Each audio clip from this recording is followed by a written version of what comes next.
የልደትሽን በዓል የሚያከብሩትን እስከ 9 ትውልድ እምርልሻለሁ። የሚያስፈራ የእሳት ባህርን አሻግሬ ለዘላለሙ ፍጹም ተድላና ደስታ ወዳለበት ወደ ሕይወት ሀገር አደርሳቸዋለሁ የሚል ታላቅ ቃል ኪዳን ለተሰጠው ለታላቁ የእመቤታችን የልደት በዓል ለልደታ ለማርያም እንኳን አደረሳችሁ አደረሰን። እመቤታችን በልደቷ መካን እየተባሉ ይሰደቡ የነበሩ የወላጆቿን ስድብ አስወግዳላቸዋለች።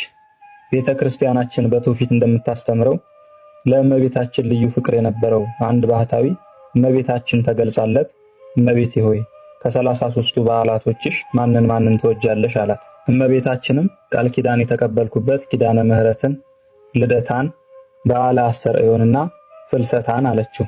ባህታዊውም መልሶ ከእነዚህ ከአራቱ የበለጠ የቱን ትወጃለሽ ቢላት ከጠባብ ወደ ሰፊ ከጨለማ ወደ ብርሃን የወጣሁበት ነውና ልደቴን እወዳለሁ። ቀድሞ እኔ ሳልወለድ ካህናት ወላጆቼን መካን ስለሆናችሁ መባችሁን አንቀበልም ብለዋቸው አዝነው ነበረ። እኔን ከወለዱ በኋላ ግን ካህናት መባቸውን ተቀብለዋቸው ደስ ብሏቸዋል። የነሱ ደስታ ደስታዬ ነውና ልደቴን ከሁሉ አብልጬ እወዳለሁ ብላ ነግራው ልደቷን እያከበረ በቃል ኪዳኗ ሲጠቀም ኖሯል። እኛም እንደዚህ ባህታዊ ልደቷን አክብረን በቃል ኪዳኗ ለመጠቀም ያብቃን። ወስብሐት ለእግዚአብሔር። ይቆየን።